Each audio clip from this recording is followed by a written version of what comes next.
ዮሐንስ ወንጌል ምዕራፍ 15 እናወጣና አብረን እናነሳለን። ዮሐንስ ወንጌል ምዕራፍ 15 ቁጥር 1 ጀምረን አብረን ከኔ ጋር እናነሳለን። እውነተኛ የወይን ግንድ እኔ ነኝ፣ ገበሬው አባቴ ነው። ፍሬ የማያፈራውን በእኔ ያለውን ቅርንጫፍ ሁሉ ያስወግደዋል፣ ፍሬ የሚያፈራውን ሁሉ አብዝቶ እንዲያፈራ ያጠራዋል። እናንተ ስለነገርኳችሁ ቃል አሁን ንጹሐን ናችሁ።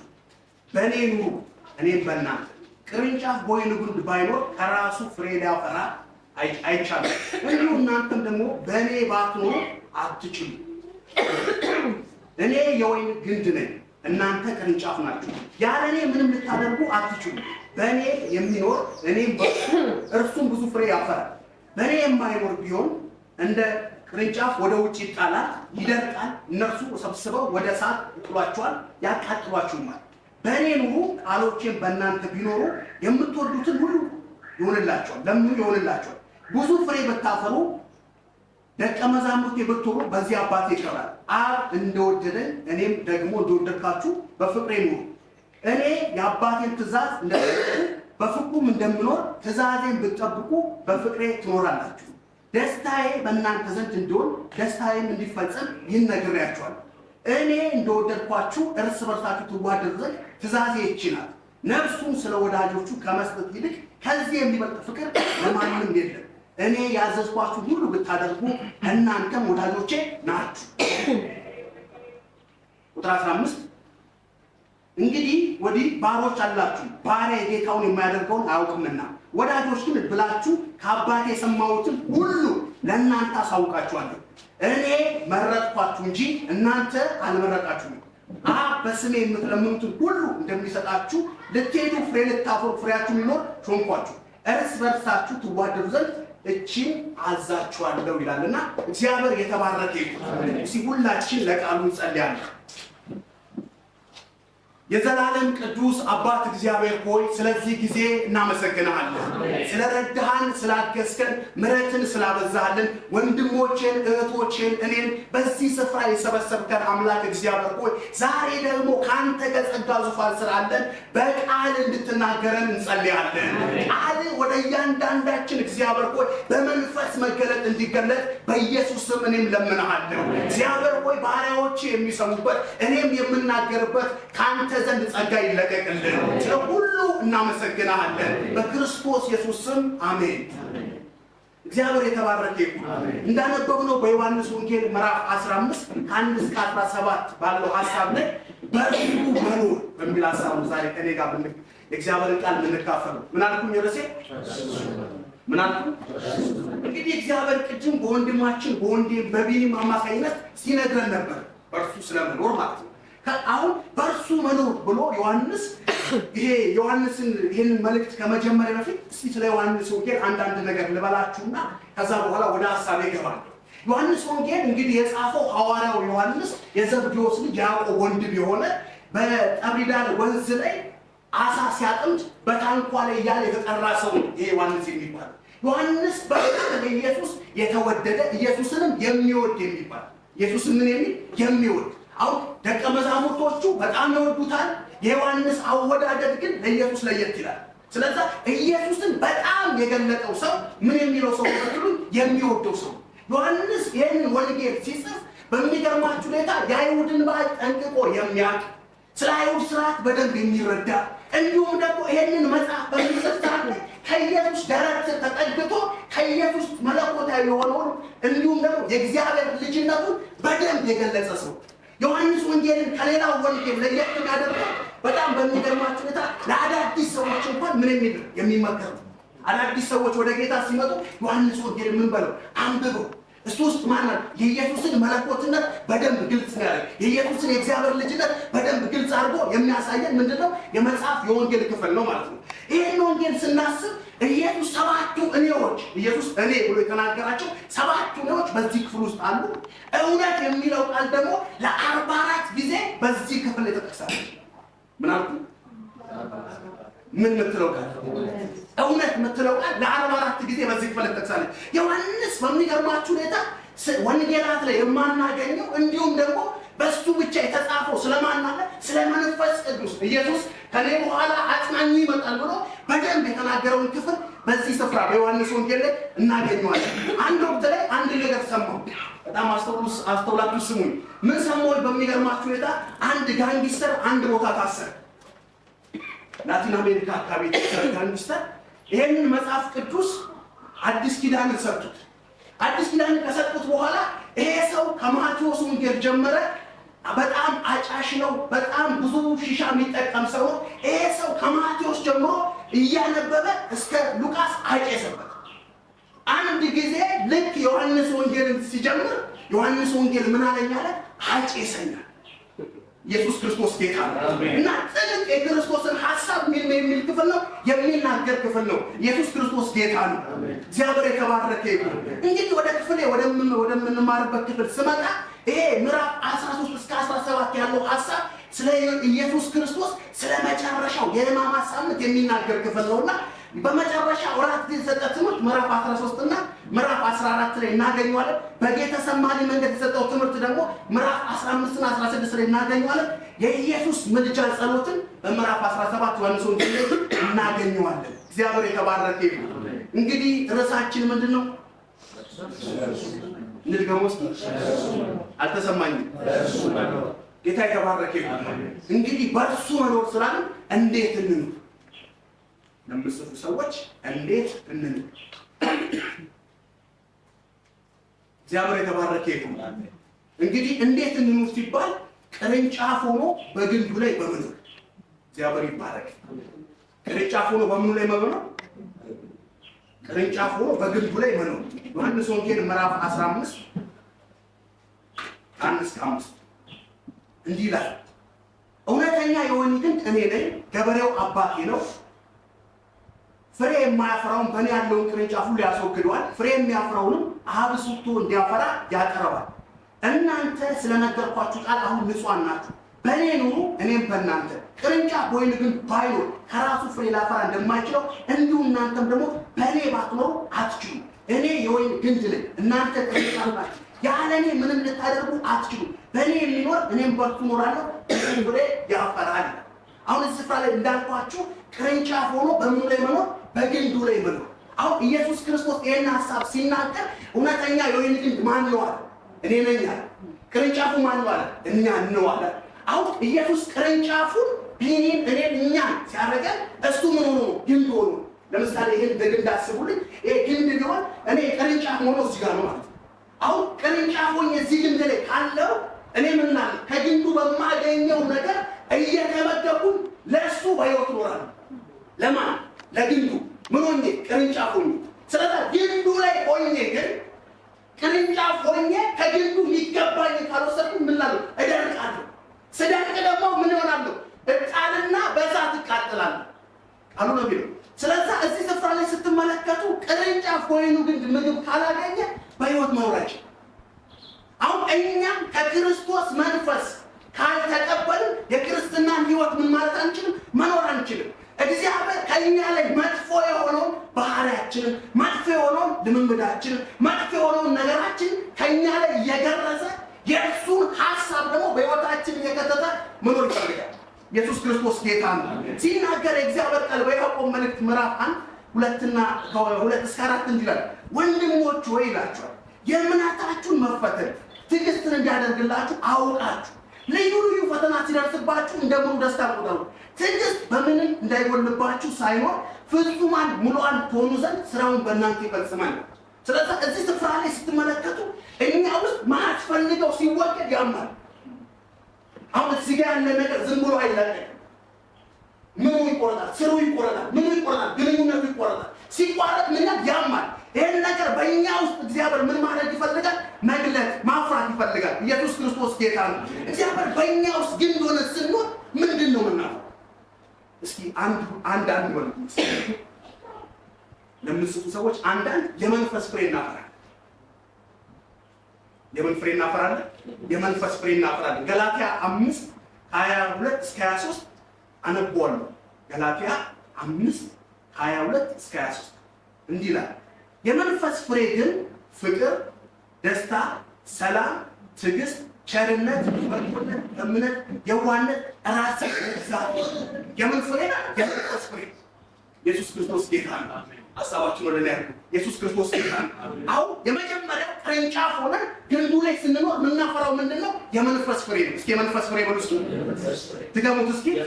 አሁን የመንፈስ ፍሬ ምን ምን ስንል ፍቅርን እናፈራለን፣ ደስታን እናፈራለን፣ ሰላምን እናፈራለን፣ ትዕግስት እናፈራለን፣ ቸርነት እናፈራለን፣ በጎነት እናፈራለን፣ እምነት እናፈራለን፣ የዋህነት እናፈራለን፣ ራስን መግዛት እናፈራለን። አሁን ከዚህ ክፍል ከፍ ብለን ስናነብ ገላትያ ላይ ማያስፈልጉ ነገሮች የምን ስራ ይላቸዋል? የስጋ ስራ ይላቸዋል። አሁን እነዚህ የስጋ ስራ ከኛ ላይ ምን በሉ ይላቸዋል? ይወገድ ይላቸዋል። አሁን ልክ ከኢየሱስ ክርስቶስ ጋር የሌለ ሰው የምን ስራ ነው የሚገለጥበት ማለት ነው? የምን ስራ ይገለጥበት? አብረን እናድርገው እስኪ እንናገረው። እስኪ ድገሙ። አሁን የስጋ ስራ ምን በሉ? አሁን ስጋ ለክርስቶስ ሕግ ምን ማለት ነው? አይገዛም። መገዛትም ተስኖታል። አሁን እኛ በመንፈስ ክርስቶስ ላይ ስንሆን የምን ፍሬ እናፈራለን ሲባል የመጀመሪያው የምናፈራው የመንፈስ ፍሬ እናፈራለን። ኢየሱስ ክርስቶስ ጌታ ነው። ጌታ የተባረከው። አንድ ሁለት ላይ የምናፈራው ነገር ቅርንጫፍ ሆነ በግንዱ ላይ የምናፈራው ምንድን ነው? አዳዲስ ክርስቲያኖችን ወደ እግዚአብሔር ቤት እናመጣለን። ምኖችን?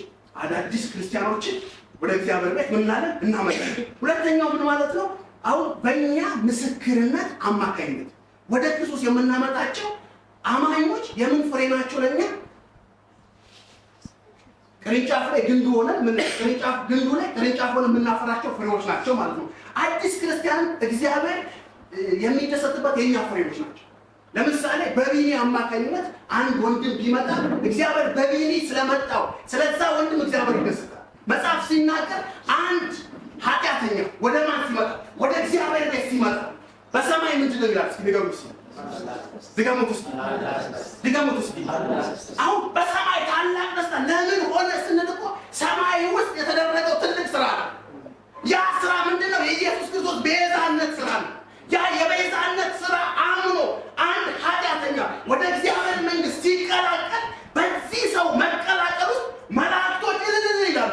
መላእክቶች ለእግዚአብሔር ክብር ያመጣሉ። ለምን ስትሉ የተሰራው ቤዛነት አምኖ ከጨለማ ወደሚደነቅ ብርሃን ስለመጣ ማለት ነው። የኢየሱስ ክርስቶስን የመስቀል ስራ አምኖ ሰው ወደ እግዚአብሔር መንግስት ሲመጣ ለክርስቲያን ምን ሆኖ ማለት ነው? ፍሬ ሆኖ ማለት ነው። ኢየሱስ ክርስቶስ ጌታ ነው። በየጊዜው እንድናፈራ ምን ያስፈልገናል? ግርዘት ነው። ድገሙት እስኪ። ጌታ የተባረከው። አሁን ስለ ወይን ስትመለከቱ ባለኩበት አካባቢ አንድ ቦታ ላይ ነው ወይን ግንዱ እንዲህ ይቆማል።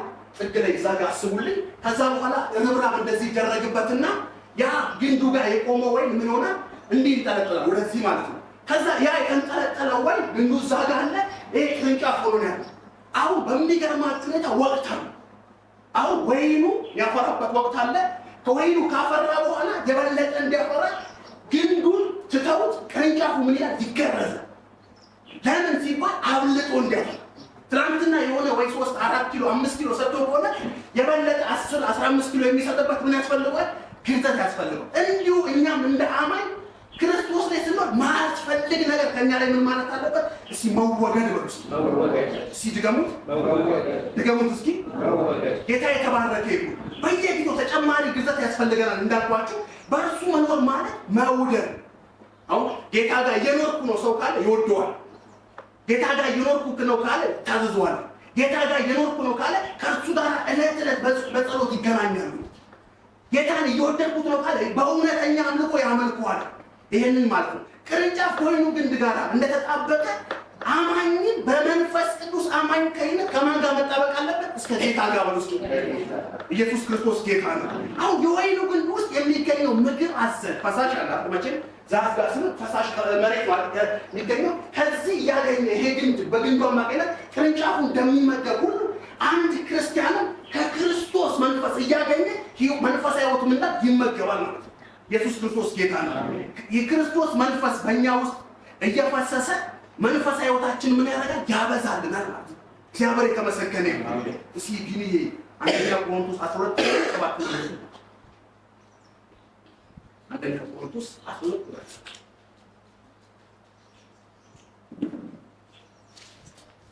እንግዲህ እናንተም የክርስቶስ አካል ናችሁ፣ እያንዳንዳችሁ የአካሉ ብልቶች ናችሁ። ጌታ ይባርክ። እንዲህ ይላል፣ እናንተ የክርስቶስ አካል ናችሁ። እያንዳንዳችሁ ብልቶች ናችሁ። አሁን ግንዱ አለ። ግንዱ ላይ እኛ ምንድን ነው? ቅርንጫፍ ሆነን ብልት ነው። ስለዚህ ግንዱ ሙሉ ነው። ግንዱ ላይ ከላይ ግንዱ ላይ ስናስብ ራሳችን ብልት ሆነን ያለን፣ ቅርንጫፍ ሆነን ያለን። ስለዚህ በክርስቶስ ላይ ተጣብቀን መኖር አለብን። አለበለዚያ ነው። አሁን ብዙ ጊዜ ሰዎች ከጌታ ጋር እየኖሩ ይመስላችኋል። ግን ከጌታ ጋር ለመኖር ምን ያስፈልጋል ሲባል ግንዱ ላይ ቅርንጫፍ ሆኖ መጣበቅ ያስፈልጋል። ጌታ የተመሰገነ ይሁን፣ እግዚአብሔር ይባላል። ሁለተኛው እንዴት እንኖር ሲባል ሁለተኛው እነዛኞቹ አንደኛው በቅርንጫፍ ሆኖ መኖር ነው አለ። ሁለተኛው በቃሎቹ ላይ መኖር። በምኖቹ ላይ መኖር ዮሐንስ ወንጌል ምዕራፍ 15 ቁጥር 7 እንዲህ ይላል፣ በእኔ ብትኖሩ ቃሎቼን በእናንተ ቢኖሩ የምትወዱትን ሁሉ ለምኑ ይሆንላችኋል። ደግሞ በእኔ ብትኖሩ ቃሎቼን በእናንተ ቢኖሩ የምትወዱትን ሁሉ ለምኑ ይሆንላችኋል። አሁን ጌታ ኢየሱስ ክርስቶስ ከእኛ በእርሱ ላይ ካለ ቃሉ በእኛ ውስጥ ካለ የምንወደውን ስለምን ይሆንልን። አሁን የምንወደውን ስለምን ሲባል ልክ እኔ ውስጥ የእግዚአብሔር ቃል ካለ እግዚአብሔር ማይፈልገውን አለምን። ቃሉ ውስጤ ስላለ እግዚአብሔር የሚፈልገውን ነው የምለምነው። ቃሉ ውስጤ ስላለ እግዚአብሔር የሚፈቅደውን ነው የምለምነው። ቃሉ ውስጤ ስላለ እግዚአብሔር የሚከብርበትን ነው የምለምነው። ስለዚህ እዚህ ስፍራ ላይ ምን ይናገራል? ክርስቶስና ቃሉ አይለያይም። ማና ይለያይ? ድገሙልኝ እስኪ። ክርስቶስና ቃሉ ላስቸግራችሁ። ክርስቶስና ቃሉ ሁላችንም በርሱ ክርስቶስና ቃሉ አይለያይም። ሙቀት ስላለ ነው። ክርስቶስና ቃሉ ምን አይለያይም። አሁን የክርስቶስ ቃል የሚኖረው በሚታዘዝ ሰው ህይወት ውስጥ ነው። ምን በሚል ህይወት ውስጥ ነው? በሚታዘዝ ሰው ህይወት ውስጥ ነው። ስለዚህ የክርስቶስ ትምህርት የአዲስ ኪዳን መልእክቶች በእኛ ውስጥ ኖሩ ማለት ነው። ክርስቶስ በእኛ ውስጥ ኖረ ማለት የክርስቶስ ትምህርቶች ክርስቶስ በስጋ በነበረ ጊዜ ያስተማረው ትምህርቶችና እንዲሁም ደግሞ በነ ጳውሎስ፣ በነ ጴጥሮስ፣ በነ ሐዋርያው ዮሐንስ የተጻፉ መልእክታቶች በእኛ ውስጥ ምናልባት ኖሩ ማለት ነው። ኢየሱስ ክርስቶስ ጌታ ነው። እነዚህ በእኛ ውስጥ ሲኖሩ ሁለት ነገር እነሱም ጥቅም አላቸው። ሁለት አንድ ላይ ጻፉልኝ እስኪ ሰዎች። ሁለት ክርስቶስ በመንፈስ ቅዱስ አማካኝነት በእኛ ውስጥ መኖር አለበት። ቃሉ በእኛ ውስጥ መኖር አለበት ሲባል ክርስቶስ በመንፈስ ቅዱስ አማካኝነት በእኛ ውስጥ መኖር አለበት። ሁለተኛው የክርስቶስ ቃል ማለትም መጽሐፍ ቅዱስ በልባችን ውስጥ መኖር አለበት። ደግሞ አንደኛው የክርስቶስ መንፈስ የክርስቶስ በመንፈስ ቅዱስ አማካኝነት በእኛ ውስጥ ምን ማለት አለበት? መኖር አለበት። ሁለተኛው የክርስቶስ ቃል ማለትም መጽሐፍ ቅዱስ በልባችን ውስጥ ምን ማለት አለበት? መኖር አለበት። ቆላስይስ 3:16 እናነባዋለን። ቆላስይስ 3:16 ቆላስይስ 3:16 እግዚአብሔር የተባረከ ይሁን። ሁላችን መጽሐፍ የያዘ ሰዎች ቆላስይስ 3:16 እናወጣና እናነባለን። እንዲህ ይላል ቁጥር 16 ላይ የእግዚአብሔር ቃል በሙላት ይኑርባችሁ። የማን ቃል? አሁን የእግዚአብሔር ቃል በሙላት በእኛ ህይወት ውስጥ ሲኖር የምንለምነው ልመና ይሰጠናል። አሁን የእግዚአብሔር ቃል በእኛ ውስጥ ስላለ እኛ የምንለምነው እንደ ቃሉ ስለሆነ ቃሉ በእኛ ውስጥ ስራ እየሰራ የምንለምነው ምን ያመጣልናል? መልስ ያመጣልናል። እስኪ ሌላ ስፍራ ላይ ዮሐንስ ወንጌል ምዕራፍ 14 ቁጥር 13 ጻፉ። ዮሐንስ ወንጌል ምዕራፍ 14 ቁጥር 13 ምን ያለብናል? ዮሐንስ ወንጌል ምዕራፍ 14 ቁጥር 13 እኔ ወደ አብ እሄዳለሁና አብም ስለ ወልድ እንዲከበር በስሜ ለምትሰጥ ሁሉ አደርገዋለሁ። ጌታ የተባረከ ይሁን።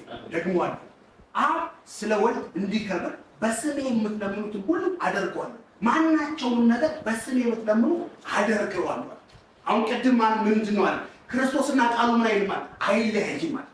አሁን ክርስቶስና ቃሉ ካልተለያየ እኛ በክርስቶስ ስለምን አብ ምን ይለናል ማለት ነው? መልስ ይሰጠናል ማለት ነው። እግዚአብሔር የተባረከ ይሁን። ጌታ የተባረከ ይሁን። ቃሎቹ በእኛ ውስጥ በመኖሩ መልሳችን ምን እያለ ይመጣል? እየበዛ ይመጣል። መጽሐፍ ሲናገር አንደኛ ዮሐንስ ምዕራፍ 5 ቁጥር 14 ላይ እንደዚህ የሚል ቃል አለ። በእርሱ ዘንድ ያለን ድፍረት ይህ ነው ይላል። በማን ዘንድ? በአብ ዘንድ ነው። በአብ ዘንድ ያለን ድፍረት ይህ ነው። በአብ ዘንድ ያለን ድፍረት ይህ ነው። እንደ ፈቃዱ አንዳችን ለምን ይሰማናል? አሁን እግዚአብሔር ማይሰማው ጸሎት አለ፣ በደንብ አለ። እግዚአብሔር የሚሰማው ጸሎት አለ፣ በደንብ አለ። አሁን እግዚአብሔር የሚሰማው ጸሎት እንዴት ነው ሲባል እንደ ፈቃዱ የተለመነ ልመና። አሁን እንደ ፈቃዱና ፈቃዱ በማን ተገልጧል? እግዚአብሔር በክርስቶስ ነው። እግዚአብሔር ፈቃዱን በማን ገለጠ? አሁን በክርስቶስ የተገለጠው ፈቃድ እኔ ውስጥ ሲኖር እኔ የምለምነው ልመና ከተስተካከለ የእግዚአብሔር መልስ ወደ እኔ ምን ይላል ማለት ነው? ይፈጥናል ማለት ነው። ስለዚህ እኛ የምንለምነው ልመና እንዲፈጥን ከፈለግን ቃሎቹ በእኛ ውስጥ ምን ማለት አለባቸው? መኖር መቻል አለባቸው። ፈቃዱ በእኛ ውስጥ ምን ማለት አለበት? መፈጸም አለበት። ጌታ የተመሰገነ ይሁን። አሁን ቃሎቹ በእኛ ውስጥ በመኖራቸው እርሱን አንበድልም። መዝሙረኛው ሲናገር እንዳልበድል ይሏል። መዝሙር 119 ቁጥር 11 ላይ ምን ይላል? አንተን እንዳልበድል ቃልን በልቤ ሰወርኩ። ደግሞ አንተን ምን እንዳልበድል። ወገኖቼ እዚህ ዘመን ላይ በጣም በአስተሳሰባችን እግዚአብሔርን በድል፣ በአካሄዳችን እግዚአብሔርን በድላል። የእግዚአብሔር ቃል በልባችን ሲኖር ግን እግዚአብሔር ይከብርበታል ወይስ አይከብርበትም እያልን መመዘን እንጀምራለን ማለት ነው። እግዚአብሔር የተመሰገነ ይሁን። ሶስተኛው በፍቅሩ መኖር። ዮሐንስ ወንጌል ምዕራፍ 15 ቁጥር 10 ዮሐንስ ወንጌል ምዕራፍ 15 ቁጥር 10 ዘመኑ መኖራችሁ ደገሙት እስኪ ጌታ የተባረከ ይሁን። እንዲህ ይላል ቁጥር 10 ላይ እኔ የአባቴን ትእዛዝ እንደጠበቅኩ በፍቅሩ እንደምኖር ትእዛዜን ብትጠብቁ በፍቅሬ ትኖራላችሁ። ምንም ብትጠብቁ ደገሙት እስኪ። አሁን የክርስቶስን ትእዛዝ ስንጠብቅ በምን እንኖራለን? በፍቅሩ እንኖራለን። አሁን የክርስቶስ ፍቅር ማለት በክርስቶስ መኖር ማለት ነው። ኢየሱስ ክርስቶስ ጌታ ነው። ስለዚህ ክርስቶስ በፍቅር ስንኖር በእግዚአብሔር ፍቅር እንኖራለን ማለት ነው። ስለዚህ እዚህ ስፍራ ላይ አንድ ቃል ላሳያችሁ እፈልጋለሁ። ዮሐንስ ወንጌል ምዕራፍ 14 ቁጥር 15 ላይ እንዲህ የሚል ቃል አለ። ብትወዱኝ ምን ጠብቁ ይላል? ድገሙት እስኪ። ኢየሱስ ክርስቶስ ጌታ ነው። አሁን ደቀ መዛሙርቱ ነው ብትወዱኝ አላቸው። ምን ጠብቁ? ትእዛዜን ጠብቁ አላቸው። አሁን ይሄ ማለት ምን ማለት ነው? ልክ እኛ እሱን እየታዘዝን ስንኖር ትእዛዙን እየጠበቅን ነው እየኖርን ያለ ነው ማለት ነው። ዮሐንስ ወንጌል ምዕራፍ 14 ቁጥር 21 ላይ እንዲህ የሚል ቃል አለ። ትእዛዜ በእርሱ ዘንድ ያለችውን የሚጠብቅ ይላል። የሚወደኝ እርሱ ነው፣ የሚወደኝንም አባቴ ይወዷል፣ እኔም ወደዋለሁ፣ እገለጥለታለሁ። ወገኖች ብዙ ጊዜ በሕይወታችን ጌታ እንዲገለጥ እንፈልጋለን። አሁን ጌታ የሚገለጠው እንዴት ነው ካልን በትእዛዙ ስንኖር፣ በፍቅሩ ስንኖር። አሁን እግዚአብሔር ለብዙ ሰዎች ተገልጧል። አሁን የተገለጠላቸው ቃሉ እንደሚለን በምንድን ነው ሲባል ትእዛዙ በእርሱ ዘንድ ያለችውን የሚጠብቅ፣ ትእዛዙ በእርሱ ዘንድ ያለችውን የሚጠብቅ የሚወደኝ እርሱ ነው፣ የሚወደኝንም እርሱ አባቴ ይወዷል፣ እኔም ወዷለሁ፣ እገለጥለታለሁ። ኢየሱስ ክርስቶስ ጌታ ነው። እግዚአብሔር ይገለጥልኝ በሉ። ጌታ የተባረከ ይሁን። እንደገና ይገለጥልን። ኢየሱስ ክርስቶስ ጌታ ነው። አሁን በፍቅሩ ስንኖር በእኛ ዘንድ መኖሪያ ያደርጋል እግዚአብሔር። አሁን እግዚአብሔር በእኛ ዘንድ መኖሪያ የሚያገኘው እንዴት ነው ሲባል በፍቅሩ ስንኖር ነው። በፍቅሩ ካልሆነ እግዚአብሔር በእኛ ዘንድ መኖሪያ የለውም። አሁን እግዚአብሔር ምን ስለሆነ ፍቅር በሉ እስኪ። እግዚአብሔር ፍቅር ነው በሉ እስኪ። ኢየሱስ ፍቅር ነው በሉ እስኪ። አሁን እግዚአብሔር ፍቅር መሆኑን የምታዩት ዮሐንስ ወንጌል ምዕራፍ 3 ቁጥር 16 ላይ አንድያ ልጁን እስኪሰጥ ድረስ ዓለሙን እንዲሁ ወዷልና ይላል። አሁን እግዚአብሔር አንድ ልጁን ሰጥቶ ቢኒን እኔን ወደደኝ። አሁን የወደደን እግዚአብሔር እኛም እሱን ወደን ስንኖር እሱ ለእኛ ይገለጣል። ኢየሱስ ክርስቶስ ጌታ ነው። ኢየሱስ ክርስቶስ ጌታ ነው። ዮሐንስ ወንጌል ምዕራፍ 14 ቁጥር 5 ላይ ይህን ቃል እንዲያጸነዋል። ኢየሱስ ክርስቶስ ጌታ ነው። እንዲህ ይላል፣ ኢየሱስም አለ መልሶ ማለት ነው አለው የሚወደኝ ቢኖር ቃሌን ይጠብቅ፣ አባቴ የሚወደዋል፣ ወደ እርሱ እንመጣለን፣ በእርሱ ዘንድ መኖሪያ እናደርጋለን። ዮሐንስ 14 ላይ ስትመለከቱ ጌታ በደጅ ሊሄድ ወደ ተዘጋጀበት ሰዓት ነበር። አንድ ነገር ለደቀ መዛሙርቱ ይላቸዋል። ዮሐንስ 14:1 ላይ ልባችሁ አይታወክ፣ በእግዚአብሔር እመኑ፣ በእኔም ደግሞ እመኑ። በአባቴ ቤት ብዙ መኖሪያ አለ። ስፍራ አዘጋጅላችሁ ዘንድ ሄዳለሁ። ስፍራ አዘጋጅቼ መጥቼ ወስዳችኋለሁ። አሁን መጥቶ የሚወስዳቸው ጌታ ቁጥር 14 ላይ እንደዚህ 23 ላይ እንዲህ ይላል፣ ኢየሱስም መልሶ አለው የሚወደኝ ቢኖር ቃሌን ይጠብቅ፣ አባቴ የሚወዷል፣ ወደ እርሱ እንመጣለን፣ በእርሱ ዘንድ ምን እናደርጋለን? መኖሪያ እናደርጋለን። አሁን ጌታ ሳይሄድ እኛ ወደ እርሱ ሳንሄድ እርሱ በእኛ ዘንድ መኖሪያ ይፈልጋል። አሁን መኖሪያ ለማግኘት ደግሞ እኔና እናንተ ለእሱ ምቹ መሆን መቻል አለብን። ምቹን እንዴት ነው የምንሆነው ሲባል ቃሎቹን እየጠበቅን። ኢየሱስ ክርስቶስ ጌታ ነው። ቃሎቹ ስንጠብቅ ለእሱ ምቹ እንሆናለን። ጌታ ይመጣል። ጌታ ምን ይላል? ድገሙት እስኪ። አሁን ጌታ ሳይመጣ ግን የሚመጣው ጌታ እንዲወስደን ከፈለግን ቃሎቹን ጠብቀን መኖር አለብን። ኢየሱስ ክርስቶስ ጌታ ነው። ጸጋ ይብዛልን። ቃሉን የምንጠብቅበት ጸጋ ይብዛልን። ለቃሉ የምንጨክንበት ጸጋ ይብዛልን። ከቃሉ ጋር የምንወስንበት ጸጋ ይብዛልን። ወገኖቼ ጸጋ ይብዛልን። እነዚህን ደቀ መዛሙርቶች ነው ልባቸው የታወቁትን ነው ሄዳለሁ ደግመኛ እመጣለሁ። ከመምጣቱ በፊት ግን የነበረው እየወደዳችሁ ስትኖሩ ለእናንተ መኖሪያ ከእናንተ ጋር አደርጋለሁ ያላችሁ። ለእኛም እግዚአብሔር ዛሬ በቃሉ መልእክት አለ። እግዚአብሔር አንቺን፣ አንተን፣ እኔን መኖሪያ አድርገው ሊኖርብን ይፈልጋል። ራሱን ሊገልጥብን ይፈልጋል። ራሱን ሊገልጥብን እኛ ምን ማድረግ አለብን? ለቃሉ መታዘዝ አለብን። እግዚአብሔር የተባረከ ይሁን። አራተኛው በምርጫ ላይ በፍሬ መኖር ነው። አራተኛው በምርጫው ላይ በፍሬ መኖር ነው። ዮሐንስ ወንጌል ምዕራፍ 15 ቁጥር 16 እንዲህ ይላል፣ እኔ መረጥኳችሁ እንጂ እናንተ አልመረጣችሁም።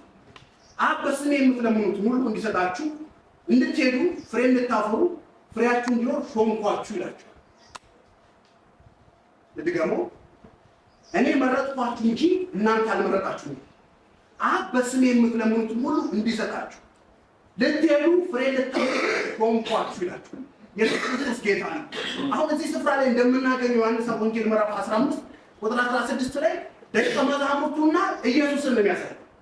ደቀ መዛሙርቱና ኢየሱስ እንዴት ነበሩ ሲባል ደቀ መዛሙርቱን ኢየሱስ ምን አልኳችሁ ይላቸዋል። ሲመረጥኳችሁ ወጥ አሁን እነዚህ 12ቱን ደቀ መዛሙርት እኔ መረጥኳችሁ እናንተ ማለት አልመረጣችሁም።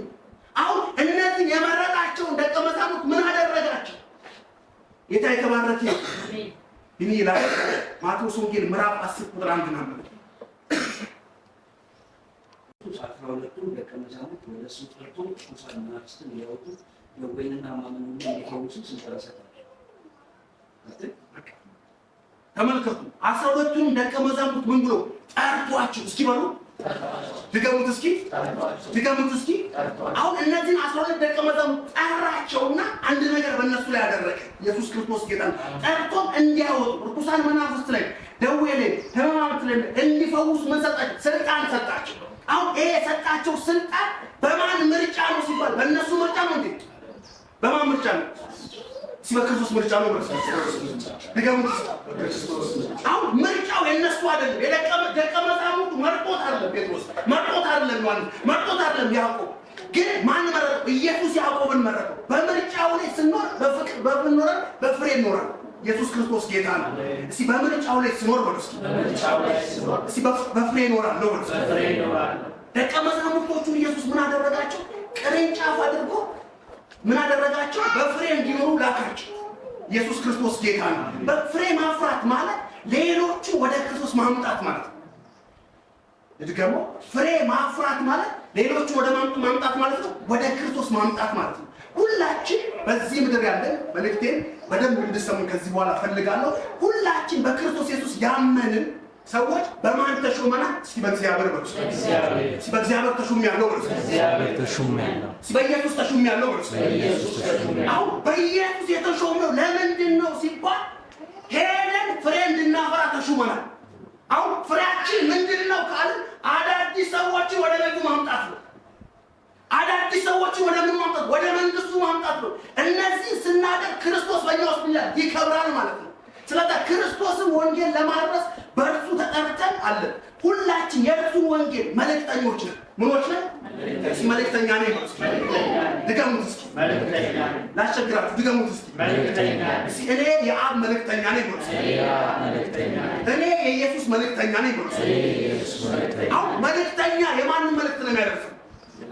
የላከውን መልእክት ነው የሚያደርሰው። አሁን የላከው ምንድን ነው ሲለ ሰዎች በእርሱ አምነው እንዲድኑ ነው። መልእክቱ ምንድን ነው? ሰዎች በእርሱ አምነው ምን እንዲሉ ነው? እስኪ እንዲድኑ ነው። ጌታ የተባረከው። አሁን በምርጫው ላይ ስንሆን የእግዚአብሔርን ስራ እየሰራን ነው። የስራችንም ለዘላለም ይኖራል። አሁን የሚጠፋ ስራ አለ፣ ማይጠፋ ስራ አለ። አሁን ይሄ ስራ ምን የሚል ስራ ነው ስትሉ የማይጠፋ ስራ ነው። ቅድም ቢኔ የተናገረው ነበረ። አሁን በአንድ ቤት ውስጥ የከበረና የተዋረደ ነገር አለ። ያ የከበረው ነገር የሚቀመጠው ቤት ነው፣ በፊት ለፊት ነው የሚቀመጠው ያለኝ ነገር ነበር። ሁለተኛ ጢሞቴዎስ ላይ አንብቦ። ስለዚህ ያ የከበረው ነገር ስራው ምንድን ነው ሲባል ክርስቶስ ኢየሱስን ለሌሎች መንገር ነው። ሰዎች በእርሱ አምነው የዘላለም ሕይወት እንዲያገኙ ይሄን እውነት ስንናገር የእግዚአብሔርን ስራ ምን እያለን ነው? እየሰራን ነው ማለት ነው። አሁን እግዚአብሔር ፍሬ የምናፈራ ከሆነ ፍሬያችን ለዘላለም ያኖርልናል። ኢየሱስ ክርስቶስ ጌታ ነው። አሁን ፍሬው ክርስቶስ ኢየሱስ መግለጥ ነው ማለት ነው። ክርስቶስን ስንገልጠው ፍሬ እየተገለጠብን ነው ማለት ነው። ጌታ የተባረከው። ፍሬ ለማፍራት ጸጋና ኃይል ያስፈልገናል።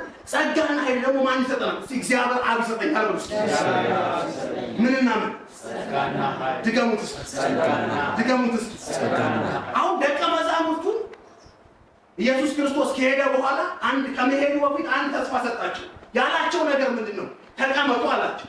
ተቀመጡ። ከዛ ከተቀመጡ በኋላ ምን ይመጣል አላቸው? ኃይል ይመጣል አላቸው።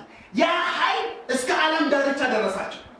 ዛሬም ለእኔና ለእናንተ ስራው ላይ ካለን እግዚአብሔር ጸጋውንም ኃይሉንም ይሰጣል። ኢየሱስ ክርስቶስ ጌታ ነው። ስለዛ ስራው ላይ መክረም ይሆንልን፣ ስራው ላይ መኖር ይሆንልን። ኢየሱስ ክርስቶስ ጌታ ነው። ኢየሱስ እንድንሄድለት ይፈልጋል። ምንነትን ይፈልጋል። እስኪ እንዲሄድለት ነው። እስኪ ድገሙት እስኪ ወገኖች፣ ተለቀቁ እስኪ። እግዚአብሔር እንዲሄድለት ይፈልጋል ነው።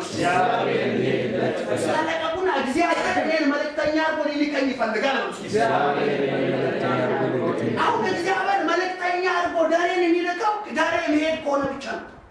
እግዚአብሔር መልእክተኛ አድርጎ ሀብቴን የሚልከው ሀብቴ ከሄደ ብቻ ነው። ሀብቴ ካልሄደ እግዚአብሔር በሱ መሄድ ይችላል እንዴ? አልሰማም አልተሰማም። ሲያችንም ስለዚህ እግዚአብሔር በእኛ መሄድ ከፈለገ እኛ ፍቃዳችንን መስጠት መቻል አለብን። ፍቃዳችንን ከሰጠን እግዚአብሔር በእኛ ይሄዳል። በእኛ የሚሄደው እግዚአብሔር ደግሞ በእኛ ምን አለው ማለት ነው? እስቲ ፍሬ በሉ እስቲ ምን አለው? ጌታ የተባረከ ይሁን። ዛሬ እግዚአብሔር በፍሬ ይባርከን። ዛሬ ለሱ ስራ በፍሬ ይባርከን። እርሱ ስራ ላይ በፍሬ ይባርከን። አሁን እግዚአብሔር ለሚሄድ ሰው ምን አለው? ኃይል አለው። እግዚአብሔር ለሚሄድ ሰው ምን አለው? ጸጋ አለው። እግዚአብሔር ለሚሄድ ሰው ምን አለው? ስልጣን አለው። እግዚአብሔር ለሚሄድ ሰው ምን አለው? ፈውስ አለው። እግዚአብሔር ለሚሄድ ሰው ምን አለው? ኃይል አለው። ስለዚህ ዛሬ የምንሄድበት ኃይል ያገኘን፣ በኢየሱስ ስም ኃይል ያገኘን።